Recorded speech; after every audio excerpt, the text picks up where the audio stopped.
Let me tell you something. What people think about you and the possibilities for your dream is none of your business. It's their That's their business.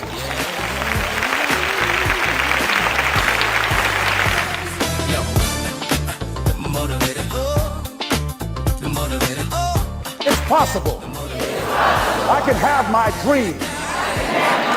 I can get what I want. I must be creative and never give up.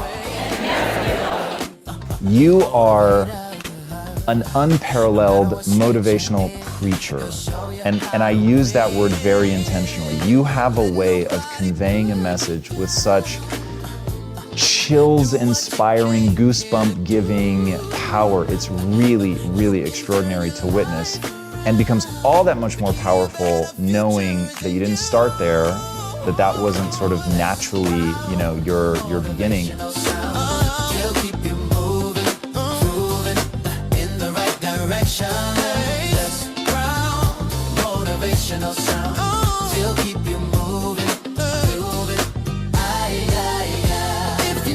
Repeat after me, please. No matter how bad it is, or how bad it gets, I'm going to make it. I'm going to make it. It's not over until I win. You've got that right.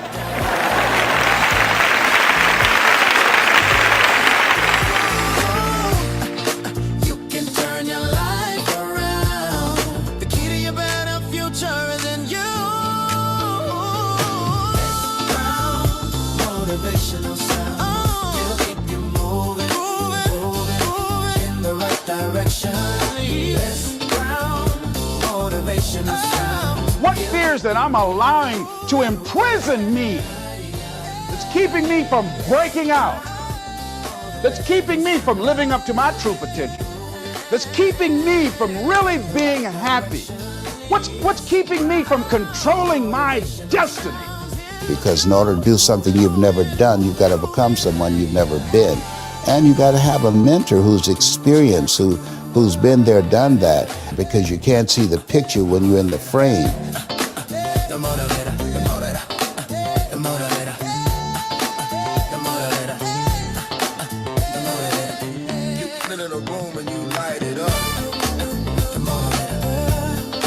And ladies and gentlemen, as a result of stretching out, of acting on my dream, and I don't know what that dream is for you, I can tell you that it's possible. No one could have convinced me that after just over 6 years, I would have my own book entitled Live Your Dreams. Just over 6 years, I would have 5 specials on public television. Just over 6 years, I've done motivational speaking for AT&T, Procter & Gamble, McDonald's Corporation, Xerox, IBM, just over 6 years. I'm saying to you, your dream is possible. Motivational sound. In the right direction. This ground, motivational sound. It'll keep you moving. Whatever you want to do, March 4th. This is Mrs. Mamie Brown's baby boy, Wesley Calvin Brown, saying it's been a plum-pleasing pleasure as well as a privilege. Thank y'all here. Thank you. Thank you.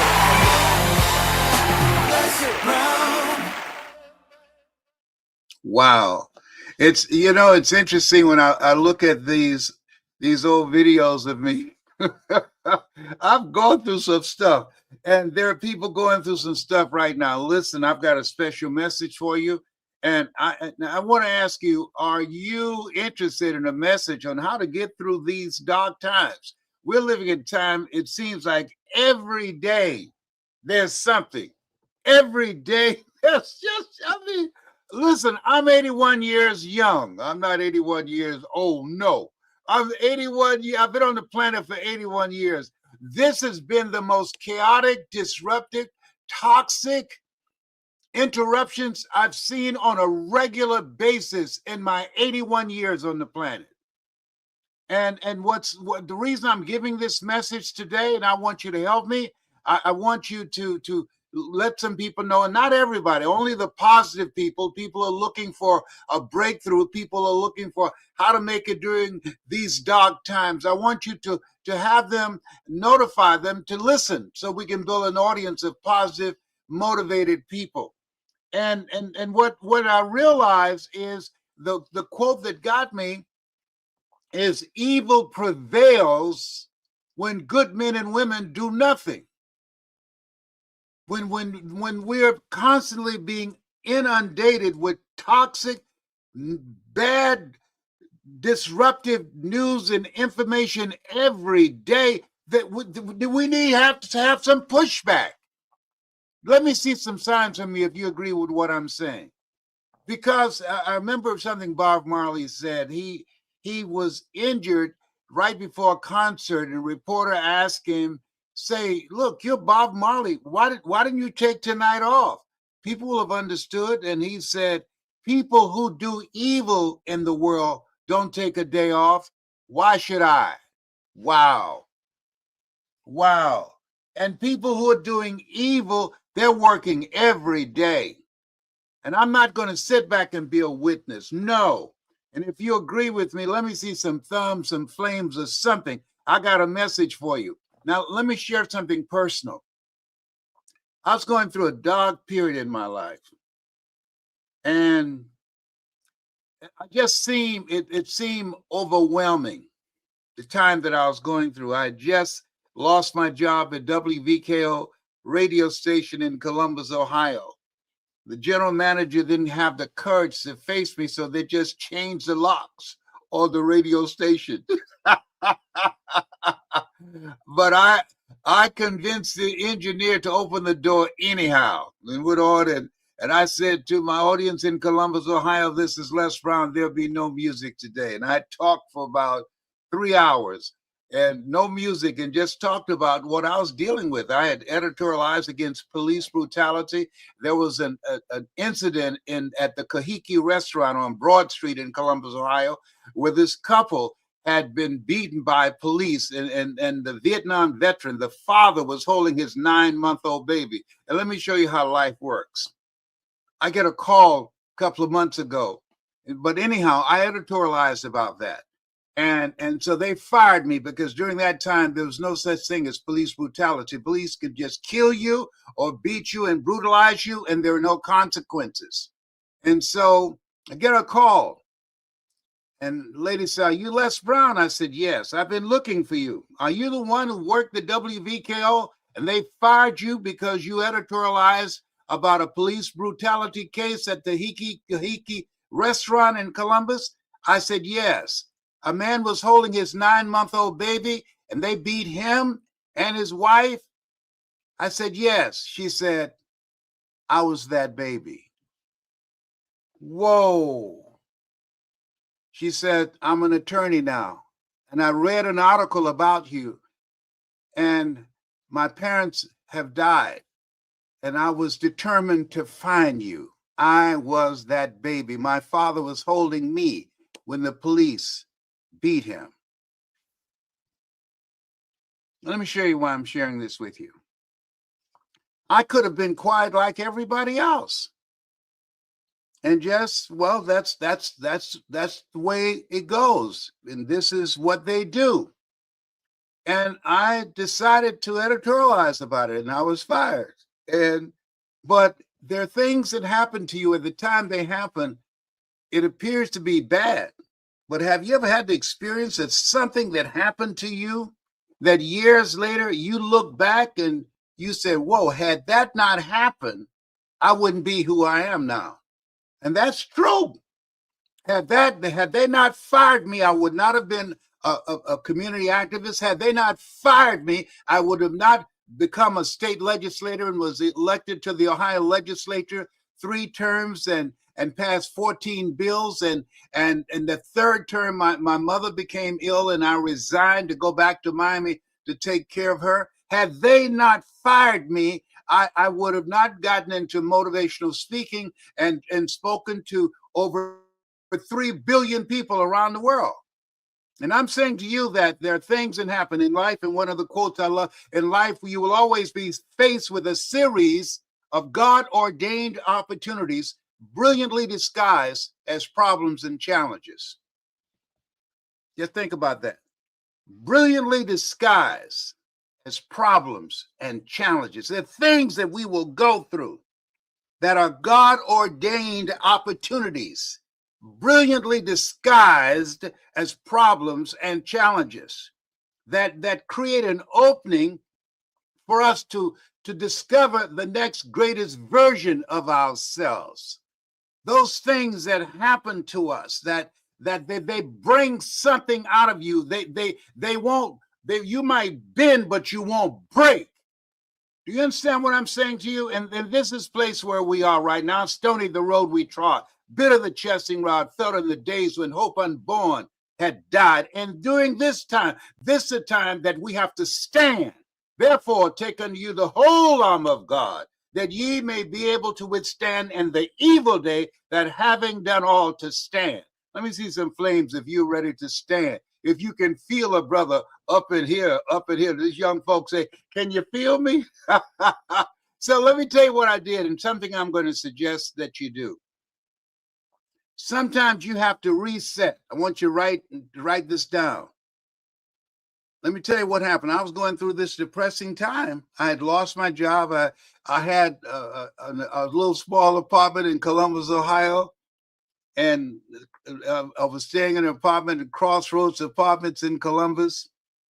And I was just trying to figure out, what am I going to do? Because radio has been my life. And I was fired. And because I was controversial, no one would give me a job in Columbus. And so I was trying to find out, what will I do next? And I want you to write this down. Sometimes you have to get still. And I was reading Jet Magazine. The millenniums don't know anything about Jet Magazine. If some of you know about Jet Magazine, a little small magazine, y'all, would you let me see some thumbs up if you remember Jet Magazine? And I read about this woman in Chicago named Dr. Johnny Coleman. And she was a very powerful minister, had the first mega church in Chicago, and I think in the United States. And I decided that I needed to connect with myself spiritually. I want you to just write this down. Seek ye first the kingdom of God and his righteousness, and all these things will be added unto you. When they asked Jesus, when the kingdom of God shall come, he said, the kingdom of God cometh not by observation. They shall say, it's neither lo there, lo here. Behold, the kingdom of God is within you. When I listened to her messages, it resonated with me. I got on a Greyhound bus seeking spiritual enlightenment. See, sometimes you just got to be still and know that I am God. Understand that whatever we're dealing with, whatever you're going through, you're not by yourself. I'll never leave you nor forsake you. I went on a Greyhound bus. Do you hear me now? I'm one of Johnny's babies. I went on a Greyhound bus and I took classes at the Universal Foundation for Better Living. And I'll never forget, I was taking my first Bible class and they started talking about Adam and Eve. And the instructor, I think it's Dolores, her name was Dolores, she looked at me and she said, you do know about Adam and Eve, don't you? And I said, no, ma'am. She said, oh, look at, it's going to be easy to teach him because he's working with a clean slate.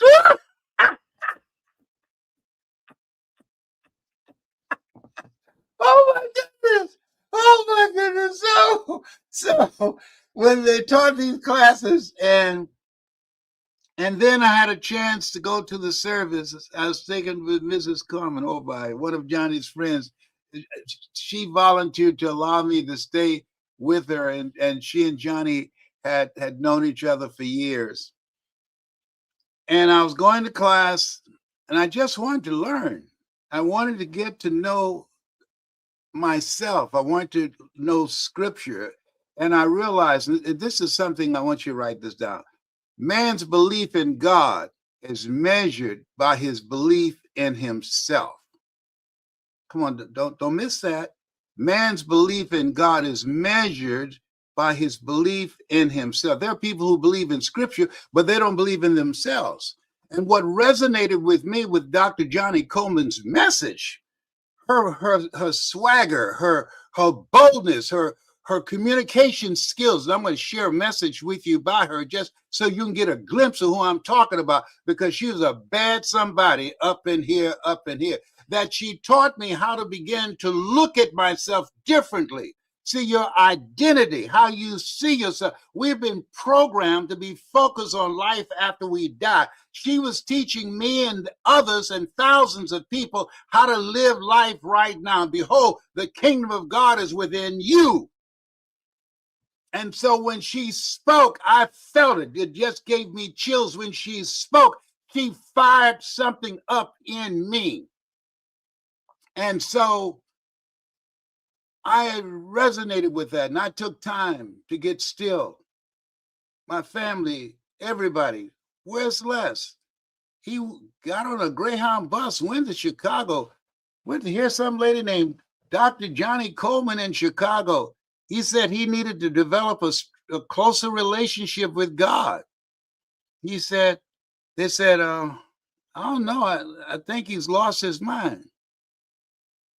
They're right.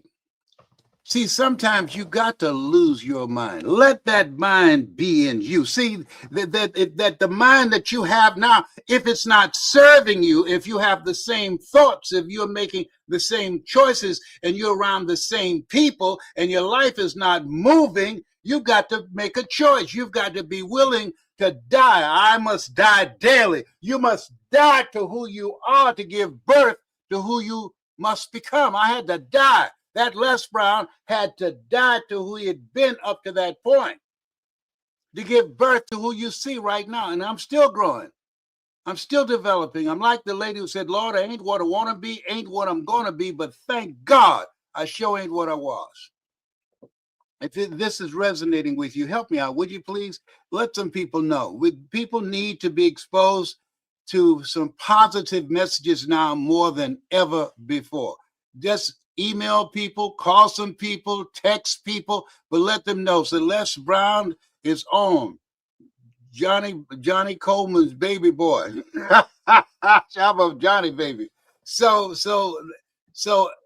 while I was there at Christ Universal Temple Church, going through these classes, it changed me. I took time to study. And it introduced me to a part of myself I didn't know. I'd gone through a divorce. I had lost my job. And I was trying to figure out, what am I going to do now? And a friend of mine named Robert Boyd, he came to visit me one day in my apartment, and he knew that I was depressed and trying to figure things out. He said something to me. He said, Les Brown, and you need people in your life that can be honest with you. And you need to live your life in such a way that people can be honest with you. Some people you can't be honest with because they're offended. You know, that's why scripture says, don't cast pearls before swines unless they turn and rend you. There's some people, if you're honest with them, they'll get angry with you. So you got to be selective who you say something to. And he said, Les Brown, he said, man, things are not going to get better for you until you get better. Things are not going to improve in your life, Les Brown, until you improve.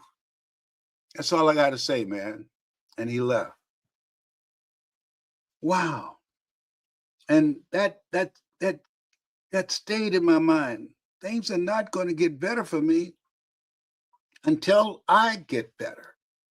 I remember another friend of mine named Porky that I was sharing some challenges I was facing, and Porky who worked at Toonie Sunoco over on Mount Vernon Avenue in Columbus. He asked me, "Are you learning anything?" Because we had that conversation before, and he asked me, "Are you learning anything?" And so I decided, and I'm encouraging you, sometimes you just got to get still and back up and listen to the still small voice within. I begin to read. I begin to listen to positive messages. I backed away from family members and friends. I just isolated myself. Sometimes you got to go in the closet and shut the door because it's just too much noise. And so you can hear yourself think. And so when she spoke, Dr. Johnny Coleman, if you know anybody who remembered Johnny, I want you to call him and let him know I'm talking about her. I'm about to play something by her right now. I want you to listen to it. Just give you a snippet. When she spoke, she took me to a place in myself that I couldn't go by myself. I wasn't this Les Brown now. I wasn't speaking and motivating people on stages and thousands of audiences around the world. I wasn't doing that then. I didn't even know that that was available to me. I didn't know that this Les Brown that you now see existed. Let me tell you something. There's parts of you right now. And I don't care what you're going through, where you've been, where you are right now.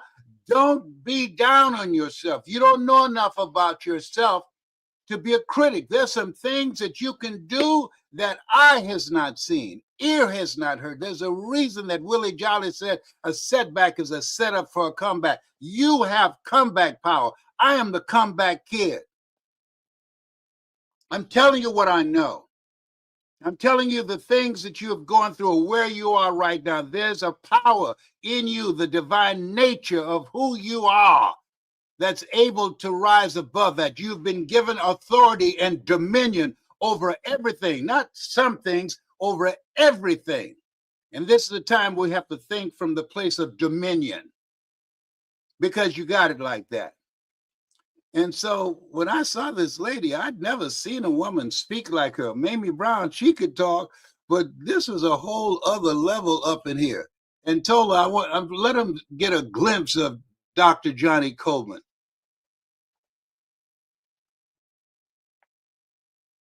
Now go to Pharaoh and go right now. And Moses had no choice. He went to Pharaoh and he said, I want you to let the children of Israel go free. Pharaoh said, okay, no big deal. I'll let them go. And as soon as the plague was over, Pharaoh changed his mind. He did it 9 different times until I think that Moses, you see, Moses didn't quite make it all the way spiritually. And I think Moses got kind of angry on this 10th plague. And I mean, he threw the books at him. And he did something real wonderful to him. And this was the time that Pharaoh said, okay, I'll let him go and I'm not going to change my mind. And the children left rejoicing because Pharaoh had set them free. But let me tell you one thing about Pharaoh. Pharaoh represents your sense consciousness, and it doesn't ever give up. Will forever try to get you. Here go the children of Israel and Moses, and they are rejoicing and singing and having a ball. And Pharaoh decided to change his mind again. There are the children, and in front of them happens to be the Red Sea. In back of them is Pharaoh and all of his army. And on each side is the wilderness. And so Moses said, what shall I do? God said, you got a rod. Lift it up. That rod is the I am. And they tell me that the Red Sea parted and the children of Israel walked through. You can part your Red Sea. Expect your own miracle.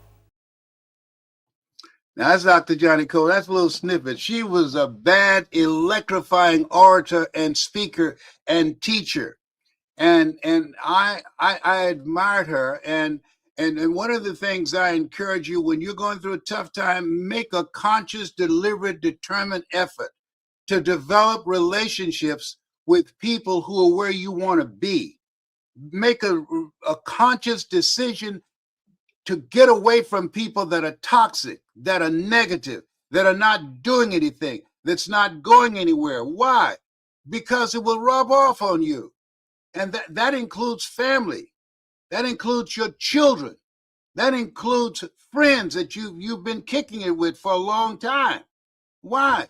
Because there's some people who come in your life for a reason, some for a season, and some for a lifetime. There are some people that's not going to go on this journey with you all the way. There's certain levels that as you go higher, the people around you are going to begin to leave you because they're not coming from that same place. They're not growing like you're growing. You will outgrow family members and friends. I've got brothers and sisters, and none of them, they love me, but none of them have ever sat down and listened to my motivational material. Well, then in any of my seminars and workshops, including my twin brother, that they love me, but I'm in a different place. Have you ever felt like a stranger in your family? Isn't it interesting where you can be born from the same family and the same family and raised in the same environment and end up dramatically different? Isn't that strange? I'm telling you. And they look at me like I'm an alien. I have friends that they look at him and say, I can't believe this is you. And that's why you must die to who you are now. I'm not the person that they knew. No, he's gone. If you want peace, if you want to achieve more, if you want, and listen to me, die a life of no regrets, you got to be willing to ask yourself the question, what am I willing to give up? What am I willing to give up? You got to ask that question, because in order to go to that next level, there's a sacrifice. Some of you know what I'm talking about. Some of you know. I want to see some thumbs. I see some fire. Some of you know. Just say, Les, I understand. Yes, I've been there. I had to let some family members go. I had to let some friends go. I talked to a friend of mine the other day. How's your son doing? She said, I don't know. Haven't talked to him in 16 months. It's called life. And you have to understand that. And don't try and superimpose yourself on people. And so you have to ask yourself, what am I willing to give up? There was a lady, a very motivational woman out of Detroit, Michigan. Her name was Martha Jean the Queen. And she had a signature message. And the message was, do you really want to win?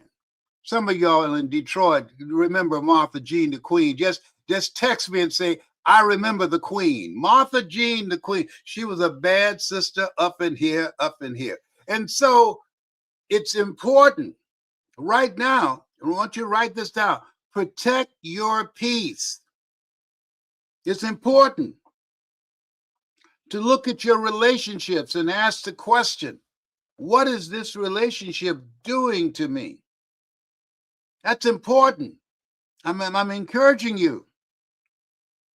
Do that. I've got some relatives that I'm not going to call back because I don't take calls from everybody. Why? Because if I take a call, it's got to be positive. It's got to be productive.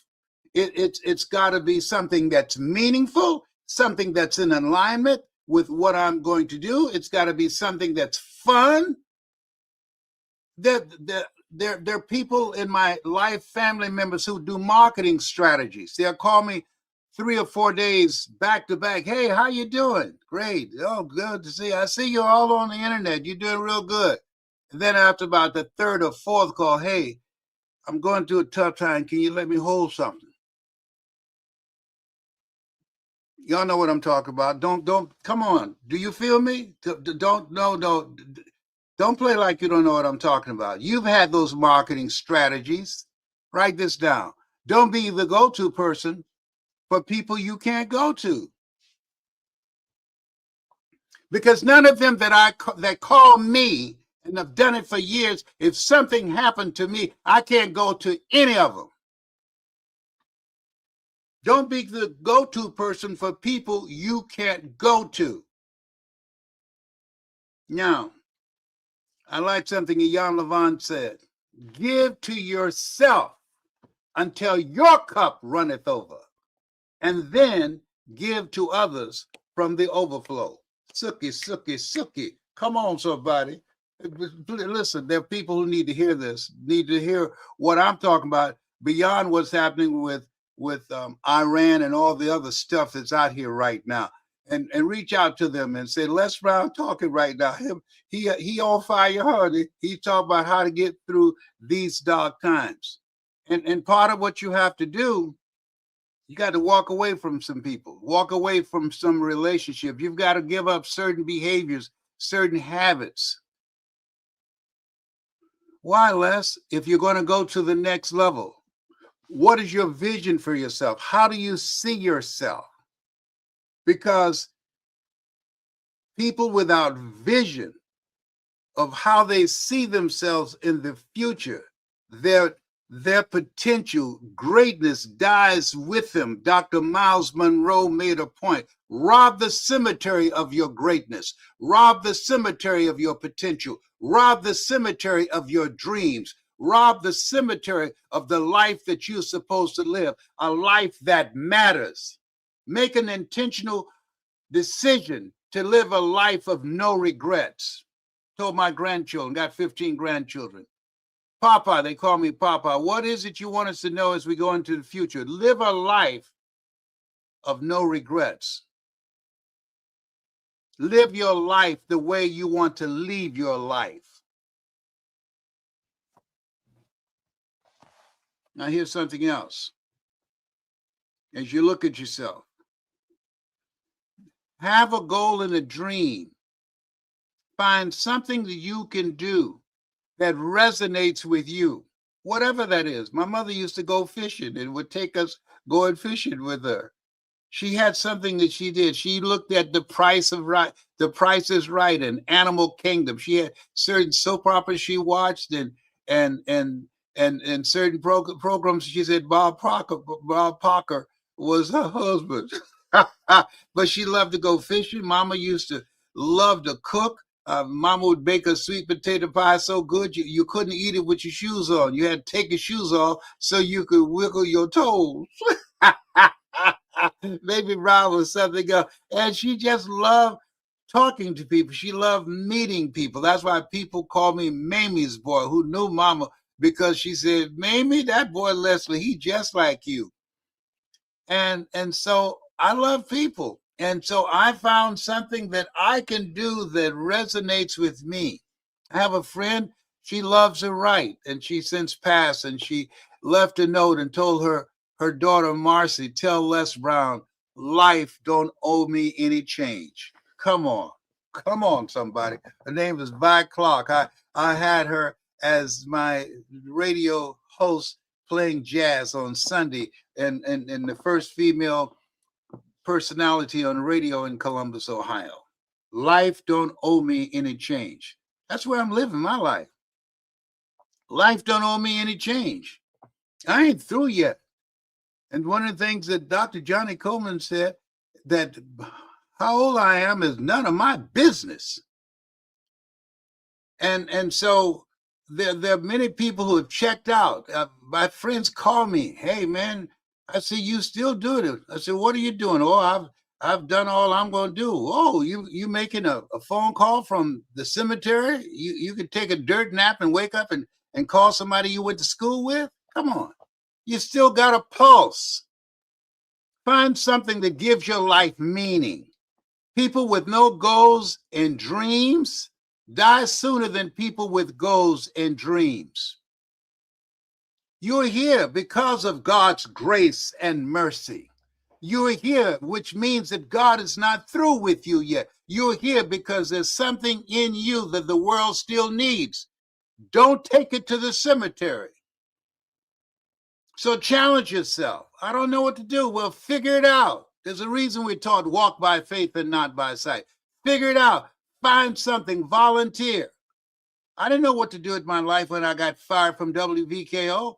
So I got on a bus from Columbus, Ohio, went to Chicago and volunteered and worked at Christ Universal Temple Church. He never wrote me a check. I volunteered.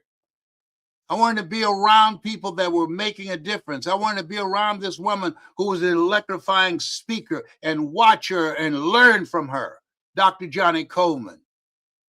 So I'm encouraging you, find something where you can volunteer, where you can give of yourself.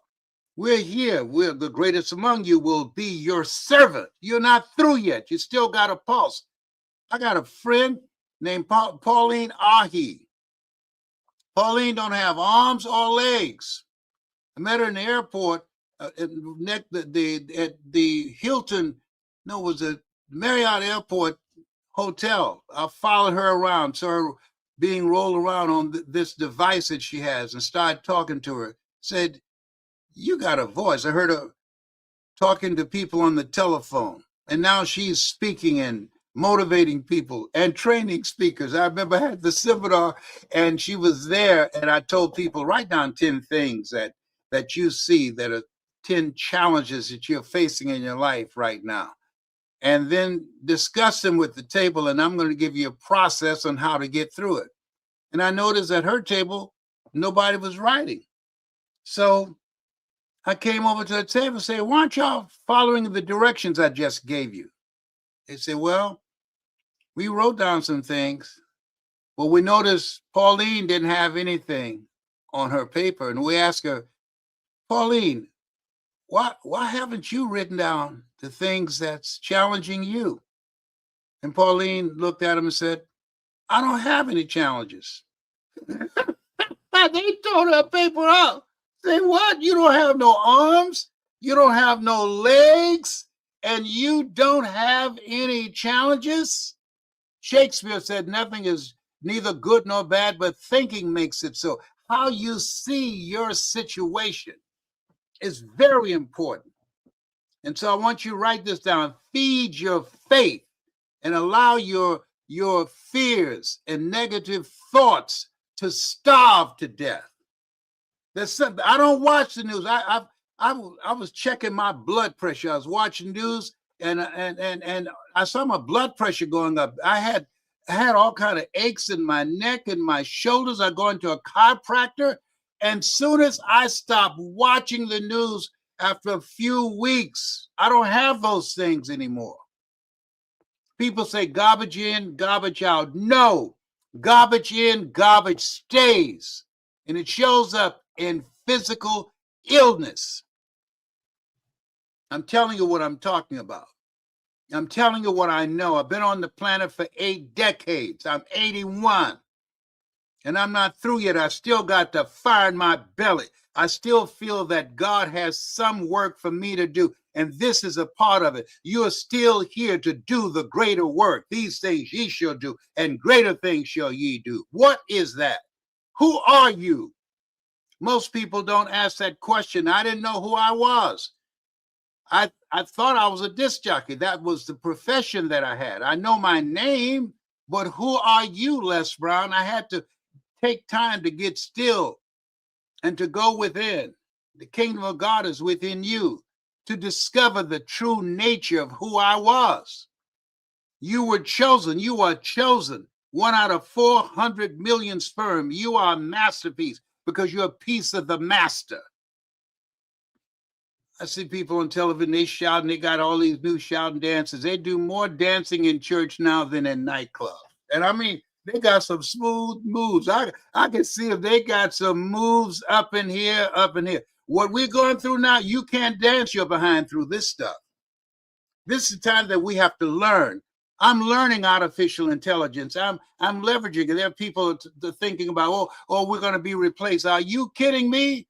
You cannot be replaced unless you're not willing to continue to grow and be innovative and working on yourself and developing yourself and creating some value that people need and finding new ways in which you can take care of yourself. I told my kids, y'all don't owe me nothing. Y'all don't ask to be here. I have an anti-nursing home strategy and an Children's strategy. What do you mean? I'm not going to be a burden to my children. And I don't think they even like me like that. I love Mamie Brown. I took care of my mother. I bought her a home. But I don't think my kids like me like that. No.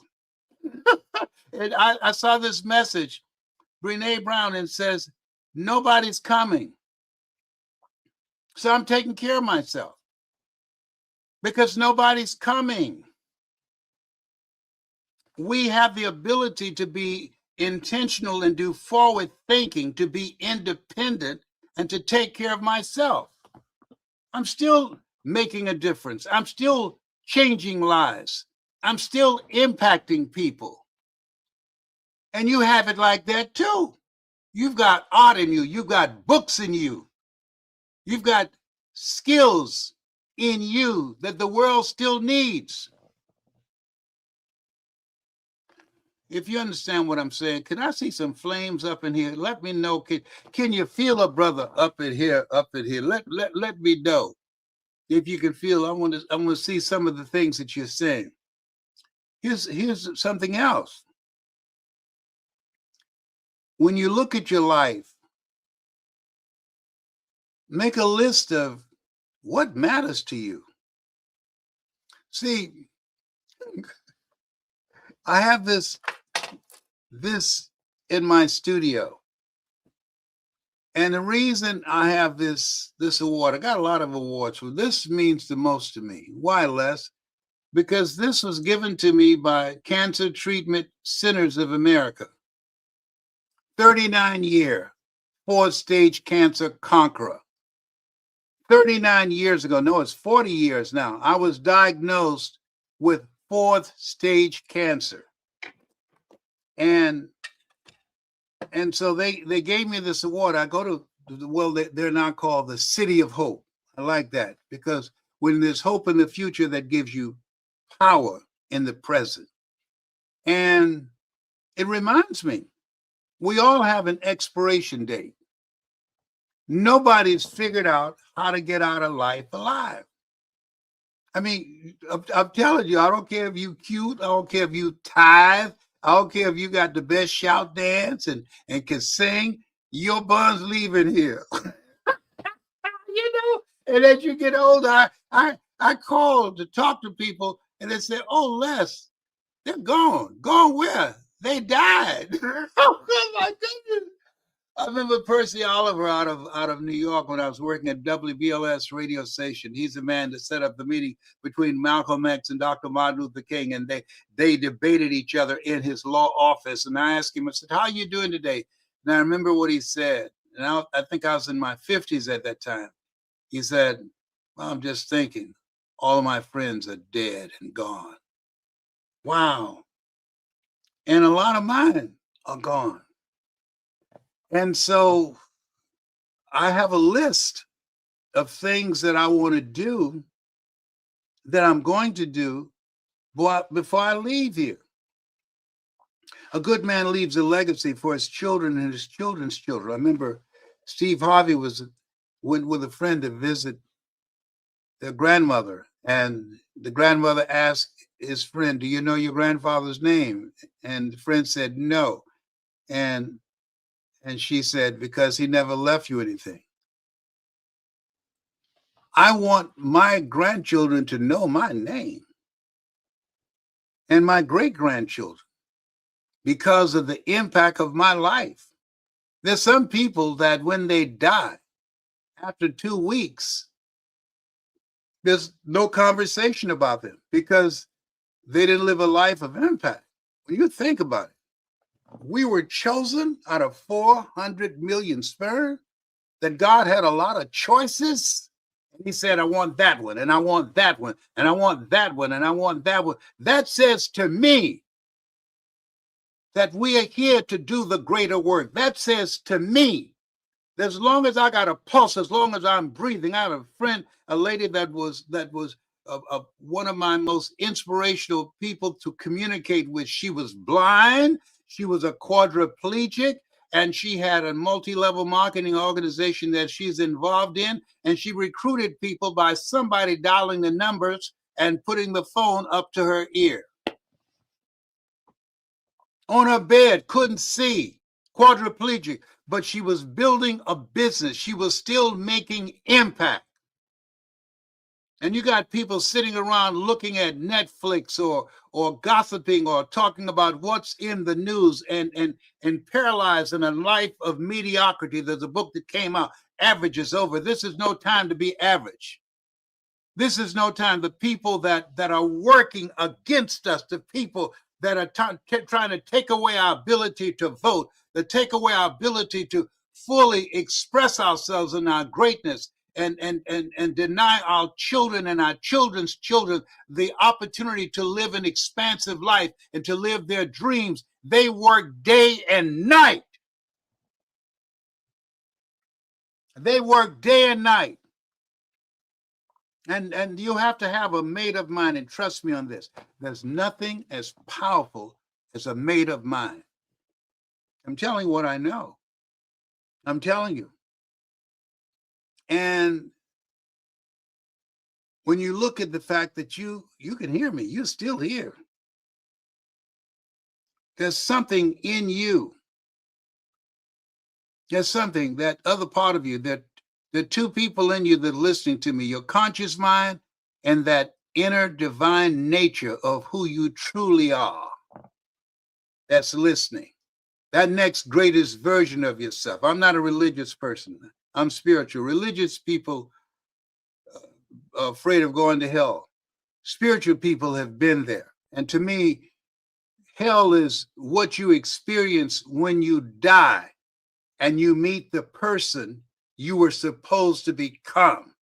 You meet the person that was chosen to do a certain kind of work, for a certain invention, for a certain impact, for certain music, certain artwork, certain inventions to make a difference in the quality of the world.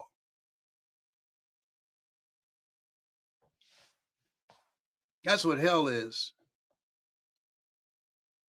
when you leave here and you meet that person that you're supposed to become. You look and see the life that you were chosen to live. Life is God's gift to us, and how we live our lives is our gift to God. And let me share something with you. Tola, I want you to get this queued up for me. You have no idea how life can sneak up on you and things can happen. And you have to deal with it. I want to show you, I want to share with you a moment in my life. I was doing a program and someone called in. I'm going to share with you. And I was praying while I was thinking. In the moment, I had to make a decision. Tola, play that, please.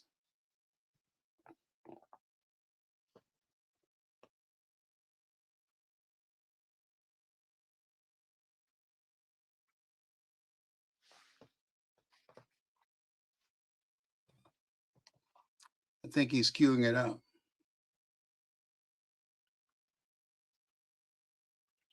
Tola?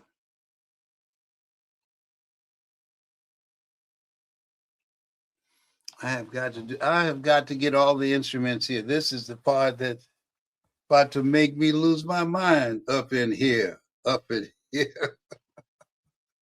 want you, please be patient. Call some people and tell them to watch and listen to what I'm going to share with you right now. Got to call Tola. I don't know, maybe he's distracted. Got some. Tola, I need you to play the video right now.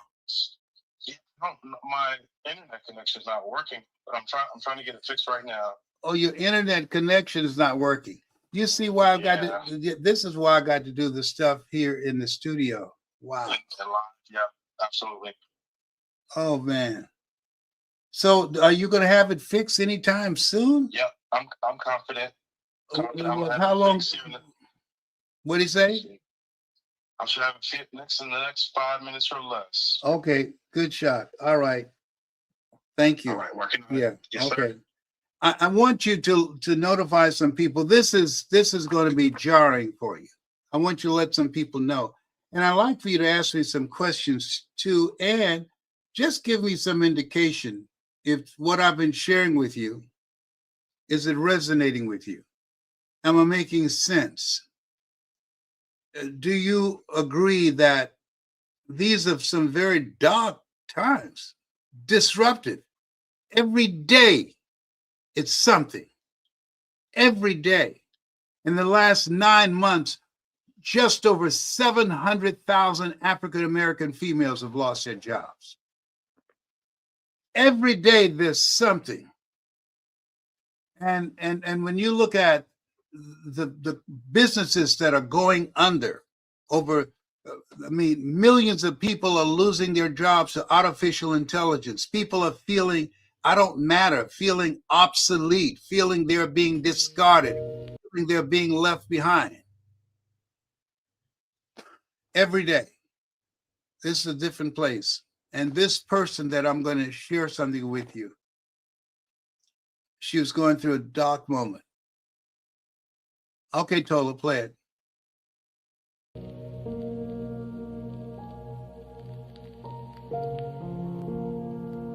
So the next question is a very emotional one. This person said they have been contemplating the thoughts of suicide, but they just need some kind of inspiration to keep living, and they just need to know what to do. Person said they've been contemplating suicide and they want to know what to do. Yes. First of all, I want you to think about what I'm about to say to you. Life is God's gift to you. God gave you life. When you are contemplating suicide, what you're doing with the gift, life is God's gift to us. When somebody gives you a gift and you destroy the gift, you're spitting in the face of God. You say, "Puh." That's not what you want to do. You're going through some stuff. You're in pain now. You don't want to die. You want to stop the pain. You want to destroy the gift that God gave you. How you live your life, how you handle the challenges, how you handle the pain. You turn the pain into purpose.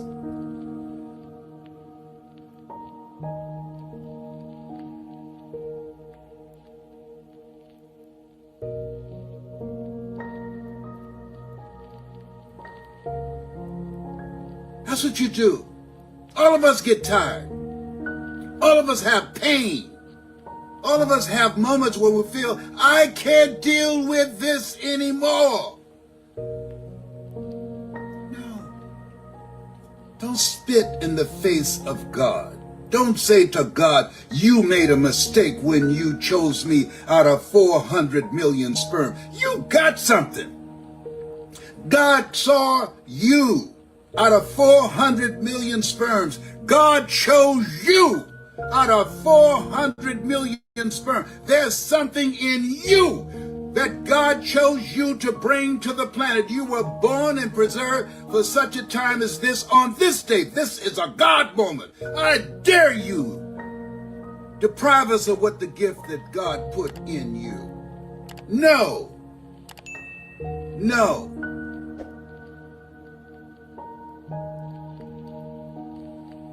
Life is God's gift to us, and how we live our lives is our gift to God. All of us have our moments in the Garden of Gethsemane. All of us have that moment when we need someone to pray with us.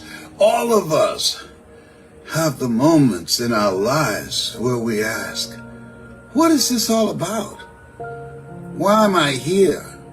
All of us have suffered from broken hearts and disappointments and moments of anxiety and depression and feeling overwhelmed and saying to ourselves a conversation, I just ought to end it now.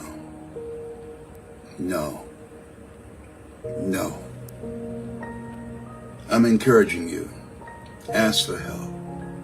Not because you're weak, but because you want to remain strong, just like you're doing now. And ask for help. And don't stop until you get it.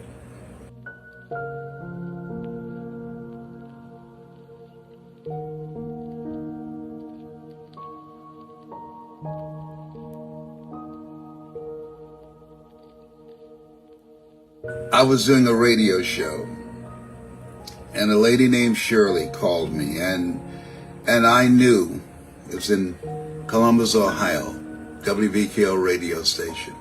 My show was called Yes We Can and Yes We Will by Les Brown. And I heard this defeated sound in Shirley's voice. And she said, I don't want to live anymore. Shirley had had a double mastectomy, and her husband left her, and she lost her children. And so I was talking to her, and she just called to say bye. Now this is live radio. This, you couldn't delete. This is live radio. And I'm thinking, God, what can I say to Shirley that will help her hold on and want to live? I said, Shirley, breasts don't make a woman. Because he doesn't want you anymore because you don't have breasts. That's him. There's some man out there that will welcome you with open arms. And I was talking, and that did not come through. And I said, may I ask you a question, please? I got a big ask of you, and I want you to say yes before I ask the question. She said, are you going to ask me not to commit suicide? I said, no, I'm not going to ask you not to commit suicide, but I'm going to ask you something, and I just want you to say yes before I ask you. I'm going to ask you two things, and I need you to say yes before I ask you to two things. She said, okay, well, as long as you're not going to try, Les Brown, Mr. Motivator, to talk me out of what I'm going to do, okay, all right, I'll do it. You're going to honor your word to me. Yes, I will, Les. I will. Okay, very good. First question, what is it? Will you wait until tomorrow? And she paused.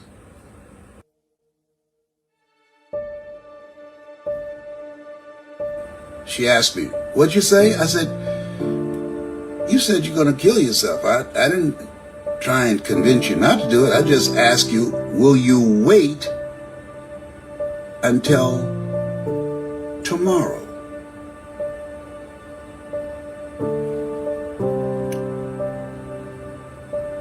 She said, okay, yes. Here's the next thing. I want you to meet me at Alum Creek Nursing Home on Nelson Road tomorrow after I get off my broadcast. Meet me there at 11 o'clock. And I promise you, I'm not going to try and talk you out of committing suicide, Shirley.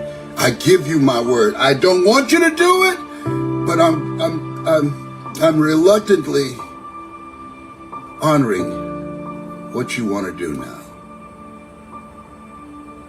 She said, why do you want me to meet you there? I said, you remember me talking to Audrey Pelmore in the air? She said, yeah. Oh boy, she's so funny. She said, yes. I said, I want you to go with me to visit her. She said, I don't want to be around anybody. I understand that, but you already promised me that you would say, I will go. Because I already got from you advanced yeses, two. That's all I ask. And neither one of them said, don't kill yourself. She said, okay. And sure enough, when I pulled up in the parking lot, she was there early. I went and opened the car door for her, I hugged her. I said, let's go inside. I went in. Hi, I'm Les Brown. We know who you are. I'm here to see Audrey Pelmore. They said, oh, she listens to you every morning. She's down the hall on the right. She's very inspiring, as you know. I said, yes. I used to talk with Audrey on the air, interview her. And as I grabbed Shirley's hand and we were walking down the hall, I'd never seen Audrey before, but that just dropped in my spirit. Because Audrey, she suffered from muscular sclerosis. Audrey went through a divorce. She lost her children. Audrey was a nurse that everyone loved. She had such a vibrant, energetic personality. And I didn't know what to expect. When I got to the hallway down to the end and I came in the door, I looked and I saw her in this bed. And as we got closer, she was just, her head was to one side looking out of the window. And I said, Audrey, this is Les Brown. And she said, Les Brown? I said, yes. She turned and she looked at me. You came to see me? I said, yes. Oh, I hear you on the radio every morning. You came to see me. Yes, Audrey, and I have a friend here. Her name is Shirley. Oh, thank you. Hello, Miss Shirley. Audrey, how you doing, baby? And through her tears, Audrey said, I'm doing better than good and better than most. They put drops on my eyes so I could blink my eyes. Mr. Brown, I'm doing better than good and better than most. The Lord is blessing me. And Shirley, I could see her out of my peripheral vision. She began to cry, both of us. I put my arms around her and she was trembling. And I know she had to be thinking, this woman who can't fan a fly out of her face, this woman who can't get up and go to the bathroom, this woman that somebody has to bathe her, this woman, her husband left her, they took her children from her because she could no longer take care of them, this woman who used to take care of people and now she's bedridden, and you ask her how she's doing, this woman who can't blink her eyes without some drops in them can look up at a stranger and say, I'm doing better than good and better than most. I know she said to herself as she put her head on my shoulder, what right do I have to take my life? If she could have that kind of strength, if she could have that kind of faith, what right? What right? And she just beat my chest and said, Leslie Brown, why did you bring me here? You know, after seeing her, I can't do it. I said, no, God has some work for you. She said, yes. I'm sure there are other women who have been in my situation and didn't want to live. I'm going to help her. I'm going to help them. Oh boy, that just came to me. That was over 40 years ago, and to this day she's known for helping women who've had double mastectomies, and she's done fundraisers to help them to get the artificial breast, and she has become an encourager and motivator of women who have gone through breast surgery, and now she has turned for 40 years her pain into purpose.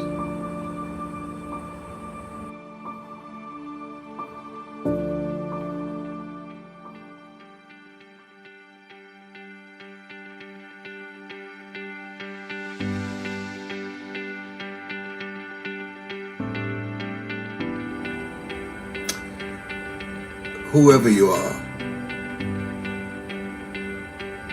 I hope what I've shared with you, it just brought back a memory that has been of some value to you. Whatever you're going through,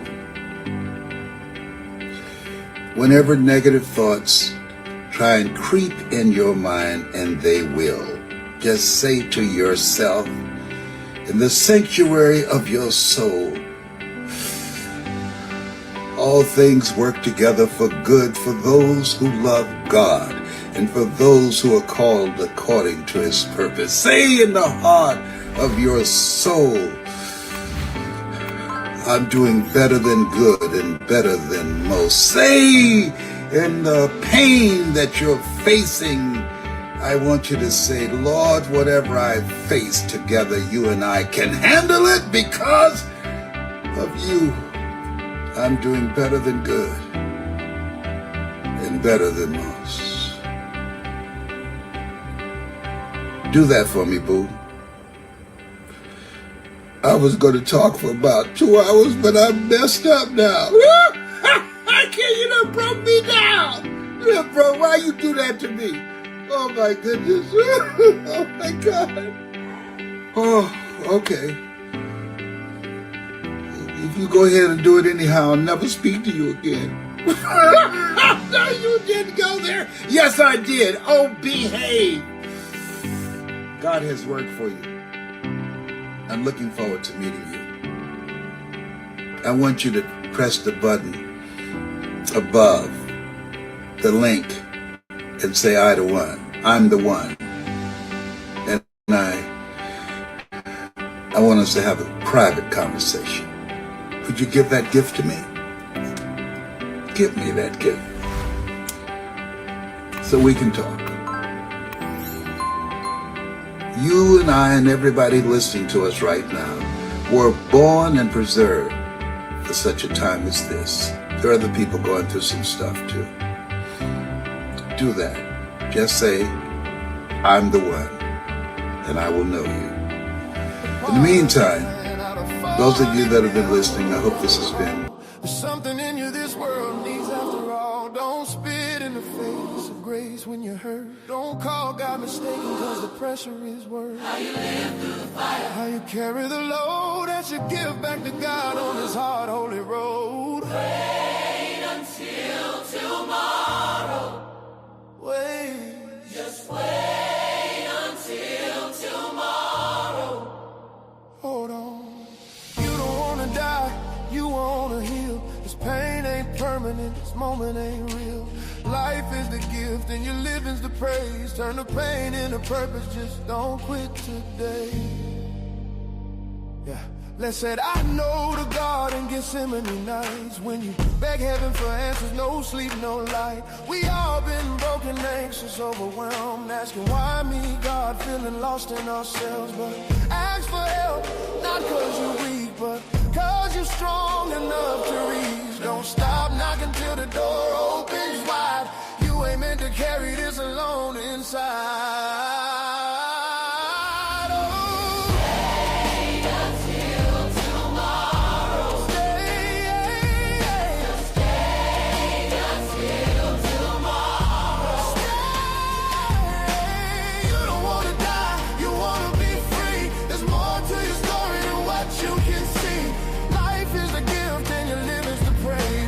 Pain into purpose, just don't quit today.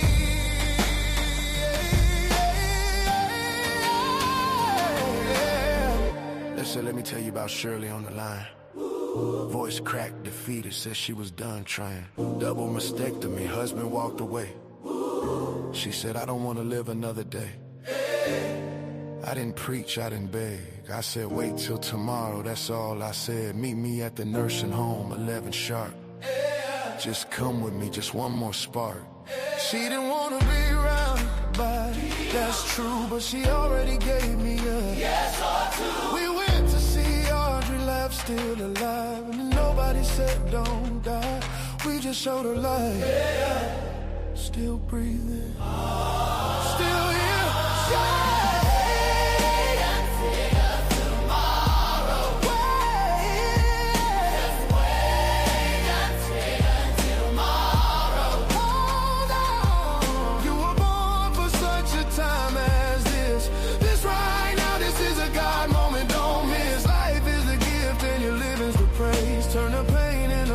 Just don't quit today. You hear me? You don't need all the answers tonight. You just need one more day. Ask for help, keep asking. Just take your life. Just wait until tomorrow. Take your life. Whoa. Take your life. Until tomorrow. Your life. Not better. Wait until tomorrow.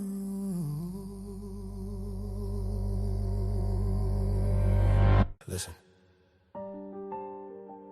This ain't a song, this is a lifeline. This is Les Brown talking to the ache in your chest.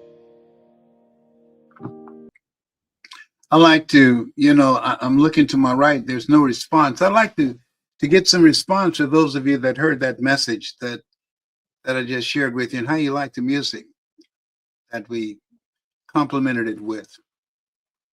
I want to talk about right now, and I'm looking for some flames or thumbs up or something saying you can feel a brother up in here. You know, the young folks say, can you feel me? and I want you to, Tola, I want you to cue up. Wait a minute. Can y'all hear me, Tola? Tola? I think. Hey, Tola. Yep, we can hear you. Okay, good. I thought I'd put the mute on for a minute. Okay, very good. So anyhow, I'd like to get some response to those of you that I just shared that with you. It's I think it's a time for us to begin to look at and be what Gregory and Robin say, be the light. We have to be the light for people today that's struggling, that's going through some tough times. People have lost their jobs because of artificial intelligence or because of the economy, businesses that are going under, and people still recovering from COVID. This is a very challenging space where we're in. But something Elsie Robinson said that I often repeat, and I love it, said things will happen around you and things may happen to you, but the only thing that really count are the things that happen in you. You have the power in you to live from a place of dominion. You are made in the likeness and image of God. You've been given authority and dominion over everything. And everything that we're dealing with and all the stuff that we're seeing, we're more than capable of handling those things. I was talking to a friend who told me about their various communities where people are going to various countries and leaving the United States in droves because of all the chaos that's going on. And I said, I ain't going nowhere. No. Our forefathers fought for this. No, this country was built on their backs. No, I ain't going nowhere. I'm taking a stand, and I'm looking for people. Let me share this with you. I'm looking to start a community of greatness, a community of people that have a mindset that we can make it, a community of people who have skills and knowledge and expertise that we can come together to help each other. I'm looking for people who share the vision of being a perpetual optimist, that no matter how bad things are, the things can get better. When I wake up in the morning, I say, Lord, whatever I face today, together, you and I can handle it. I'm looking for people who have not given up and would like to be a part of a community of collaborative, achievement-driven, supportive relationships. If that's you, I want you to email me at lesbrown77@gmail.com. 7 is my lucky number.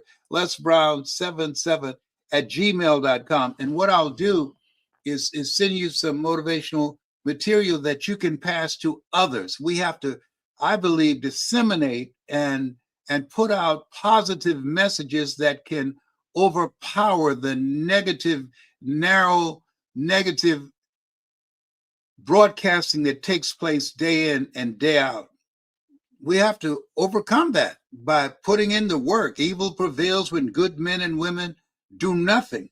And so I'm looking for some people that's willing to volunteer to work, to use their talents, abilities, and skills to create a better day, a brighter day for our children and for our children's children and for us now.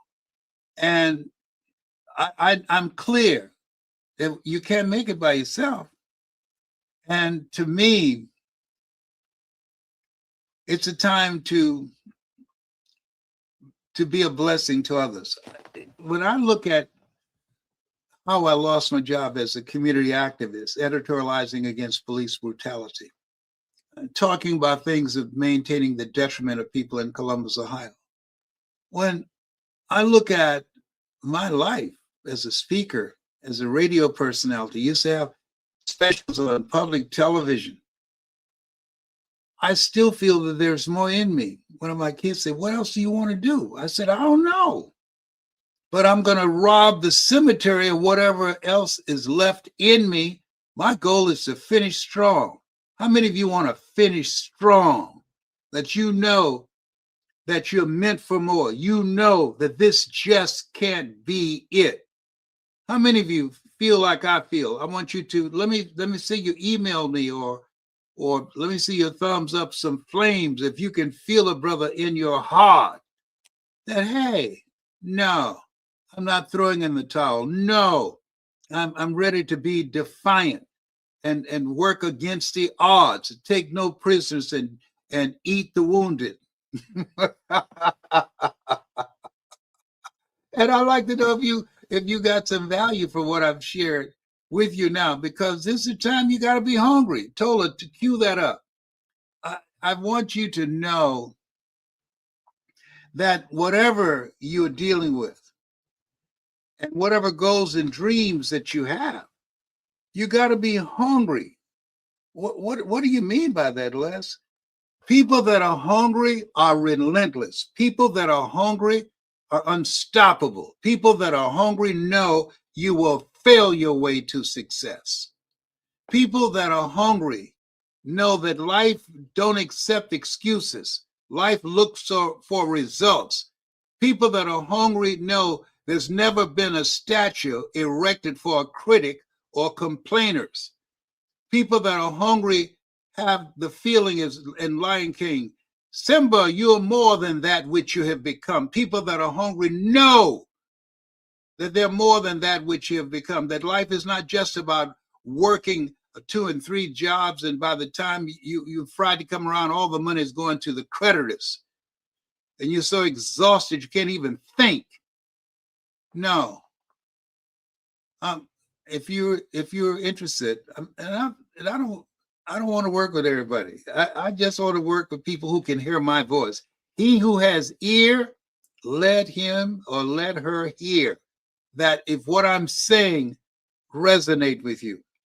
I want you to play the song, and I want you to know that whatever you do, whatever you want to accomplish, you got to be hungry.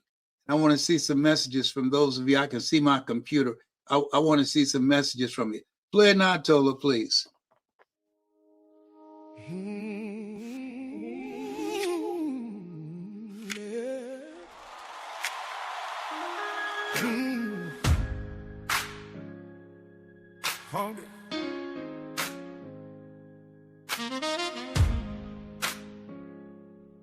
I'm still hungry.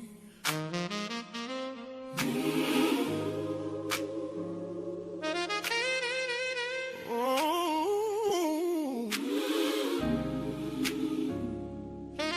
That Brown said, life don't come gentle, it comes with weight. Bills on the table, trains running late. Shake somebody's hand, look left, look right. Say I'm doing better than good, alright. They told me change was easy, told me wrong. If it ain't one thing, it's 12 going on. Or something in the spirit believe. There's no other survival waiting on me. You gotta be hungry for a better life. Hungry for healing. Get your strength back right. You gotta be hungry. Know you're meant for more. Hungry and see the whole wide world open door. Hungry.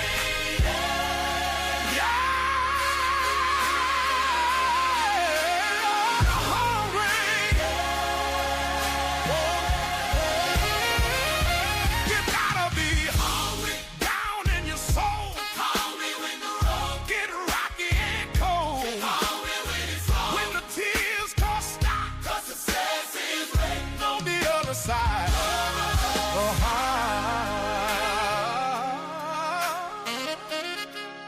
Other side. Yeah, Brown said, this smile in your face to say it can't be done. Same one surprise when you finally run. Let's say you don't leave where you can't stand. Don't pour your heart in empty hand. Give to yourself till your cup overflow. Then bless the world with what you know. Work on you day by day. The stall of his life don't throw it away. Hungry for me. Hungry for meaning. Hungry for truth. Hungry to live. Hungry for dreams. Sitting deep in your heart. Hungry to be what you were scared to stop.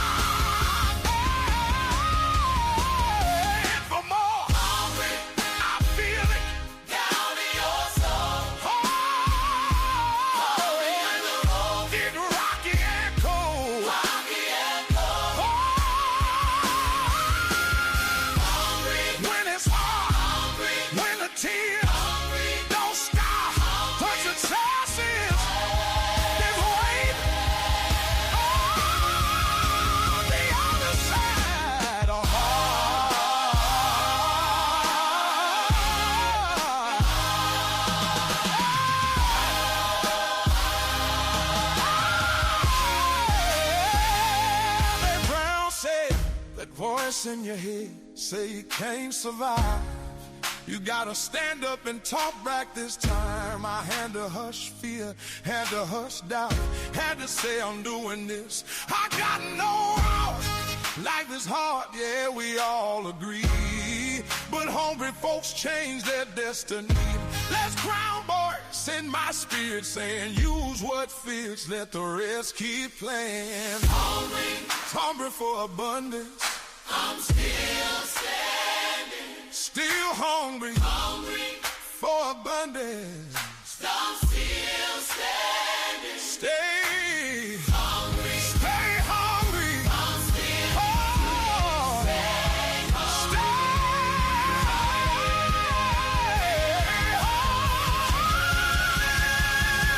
hungry. Stay hungry. Stay hungry. Stay hungry. Stay hungry. I'm hungry for a better life. Hungry for help. Hungry for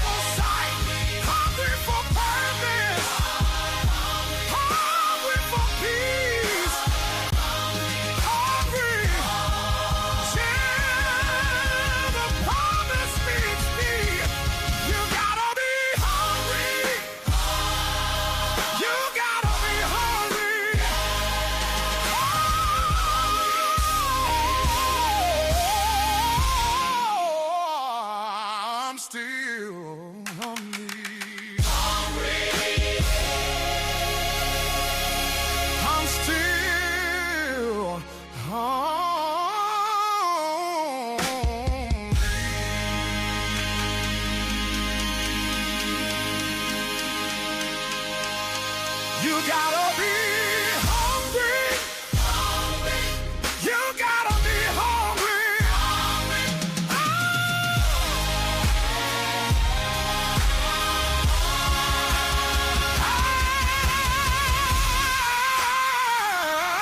I'm still hungry. I'm still hungry. Stay hungry. I'm still hungry. I'm still hungry. Stay hungry.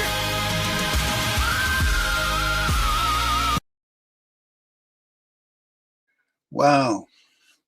I hope you got some value out of that. If you're interested in this community, we're going to be doing a Les Brown Greatness community. Going to be online and in person. I live in Atlanta. So you email me and say, I'm hungry. I'm still hungry. Email me at lesbrown77@gmail.com. And what I'm going to do, I'm going to send you not only some motivational messages that you haven't even heard by me and some that you have heard, but I'm going to also send you some motivational music, like the one you just heard. A friend of mine named Tangela, she's just so gifted in putting this together. And so I'm going to send you some motivational messages. And what I'm asking is that you pass this out to other people, because there are a lot of people that's going through some dark times, and faith comes by hearing and hearing and hearing. So you want to put yourself on a mental diet. I don't watch the news. I don't watch anything that's negative. I remember that play, don't bring me no bad news. I don't want anybody to bring me no bad news. I don't listen to negative conversations. I don't engage in arguments. I remember when I was first diagnosed with fourth stage prostate cancer, and people telling me, oh, my father died from that, my uncle died. I say, excuse me, I'm not being cold. Tell me who lived. That's what I want to know. Not here I am 40 years later, after they gave me a few months to live. And I agree with the saying, doctors determine the diagnosis, God and you determine the prognosis. I had to make a radical change in my behavior, my eating, and my mindset, and my relationships, and upgrade my purpose and meaning in life, and living a life that will outlive me. And those of you that are listening to me, the only reason that you're listening is because what's in me is in you plus more. Like attracts like. There's some people who hear me talk and they'll go past that, and they want to hear somebody talk about who's the GOAT. Is it Kobe or is it LeBron? I'm looking for people who want to know who's the GOAT in their life, and how to begin to learn the actionable steps on how they can create the next greatest version of themselves. And if that's you, email me. We're going to have some meetings, and you can ask me questions, and we're going to be sharing ideas and concepts. And I want you to write this down. Relationships is the new currency. Yes. You want to surround yourself with people who have more than you, people who you can learn from, people that you can grow from. You earn within $2,000 to $3,000 of your closest friends. When I found that out, I got all the broke people out of my life, and I started associating with people that had more than me. At that time, I was earning around $2,500 to $3,000 a month. Now I earn $80,000 an hour. And I'm not saying that to impress you, but to impress upon you, relationships rub off on you. Your environment and relationships, they have impact on you. And you've got to elevate your thinking. Your life is a reflection of what's going on inside of you, your thinking, and it can change. Don't give up on yourself. Don't throw in the towel on yourself. No. I believe that all of us have the potential to do more and to make a greater impact with our lives. And there's nothing as powerful as a made-up mind.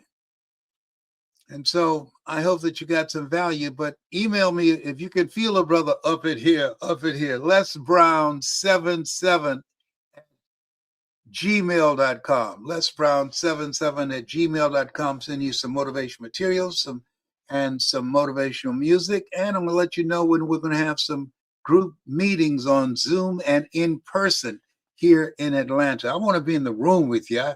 I love doing Zooms, but there's nothing like being in the room. There's something, that energy. It's a different kind of experience. I hope that you got some value. Tola, my son, thank you so very much. I appreciate you. Thank you for navigating things for us today. I want to say to all of you, the best is yet to come. You have something special. You have greatness in you. This too shall pass. Trust me on that. God is not through with you. He's not through with me, I know. And the best is yet to come. I believe that with everything in me. For you, for your children, for everyone that's ready to take a stand for what's right, being positive, being hopeful, and being willing to fight for what it is that we want. Thank you so much. I still can't believe I'm 81. I used to think people in their 40s were old. Now that I'm 81, who does this? But I'm glad. I don't make 81. 81 years behind me and all of God before me. Bye for now. Bye-bye. I hope you enjoyed me today. Oh boy, Larice.